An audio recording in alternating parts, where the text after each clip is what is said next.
Kanyo wechego mag siasa matin en ni koro director mar Nairobi Metropolitan Services NMS General Mohamed Badi oseng'one jodak ma Mukuru kwa Njenga e Nairobi City ni koro gidhi dok mondo mi gidag anena kuonde ma yaneno dargi jumbe mago mokadho gi jog kambino mane wacho ni mano lopgi.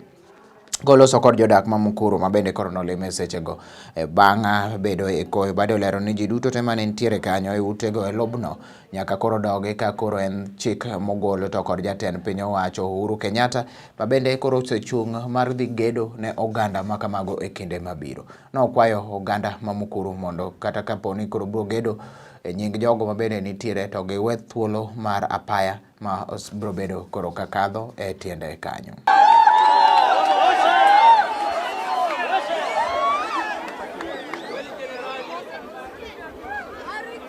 Na haihusishi mwanasiasa yoyote.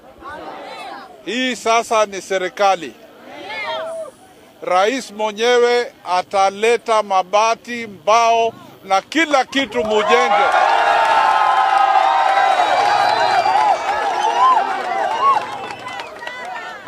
So mimi nataka muwe na utulivu. Si nyinyi watu wa Mukuru mnajuana? Sitaki kuona mtu wa nje anakuja kuchukua kiwanja. Hiyo msikubali.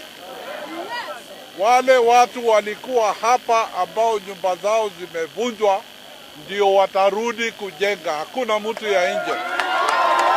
Leo hakuna polisi kupiga watu wa Mukuru.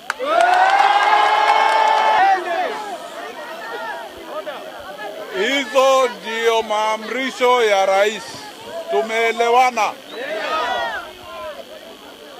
Kwa hivyo kuanzia saa hii kila mtu ambaye alikuwa na makao mupeleke majina yenu kwa viongozi wenu ili tujue ni mabati ngapi natakana, mbao kiasi gani, misumari kiasi gani. Rais atalipa na amesema muanze kujenga kuanzia leo.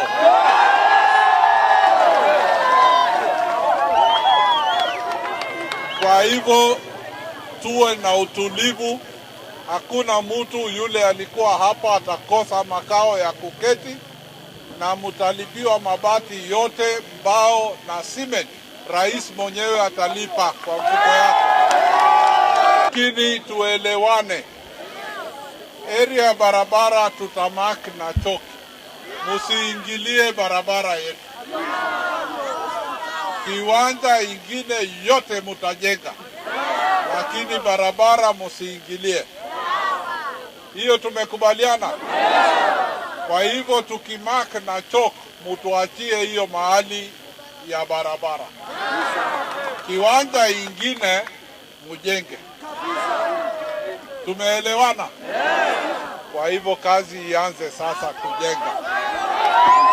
Sawa. Utulivu. Kwa sababu ile vitisho tulitishwa na wale watu makateli vile walikuwa natutisha, tumeshukuru Mungu kwa sababu tumerudishiwa kila kitu, lakini makateli washindwe waende mbali. Na ile kitu naweza sema ni hii.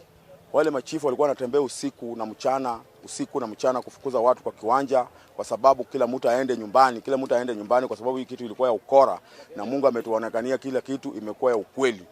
Chief Christine yeye ndiye alikuwa anakuja usiku saa 8 ya usiku, anatembea na maaskari, anapeana pesa shilingi 2,000, na hiyo 2,000 hatujui ilikuwa inatoka wapi, kwa sababu alikuwa anafukuza watu na hatujui hiyo pesa alikuwa anatoka kwa mtu mgani.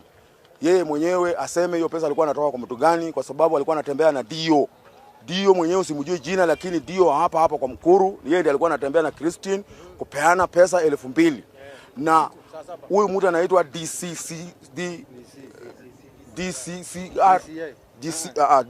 what nani alikuja hapa na magari mingi sana, akasema wale watu wanaishi hapa ni nguruwe, ni takataka, wahamishwe, hii kijiji yote ifyekwe. Sasa ile nauliza, wakati sisi tunarushiwa hii shamba, tena atakuwa anakuja kuongea na sisi hapa kwa kijiji, anatuambia tutoke, ama sisi wenyewe tuko hapa kwa kutengeneza mambo ya mashamba zetu hizi tuendelee kuishi hapa. Hii ubomozi kulingana na vile ilikuwa inabomolewa haikuwa halali. Kwa sababu gani? Walianza na mabarabara za Figaro. Wakati walimaliza hizo barabara wakaanza kubomoa hizi kijiji yote wanafyeka. Sasa tukashindwa ni barabara gani hii? Ndio baadaye tukaanza kusikia ni makateli wameingia ndani ya serikali, wanatumika kwa serikali, hao ndio wanafanya nini? Wanabamua kijiji. Ni kumbe makateli walikuwa wanataka kuchukua kijiji yetu. Message kwa president mwaka wa 2015 wakati rais yetu alikuwa kwa uongozi, Sumura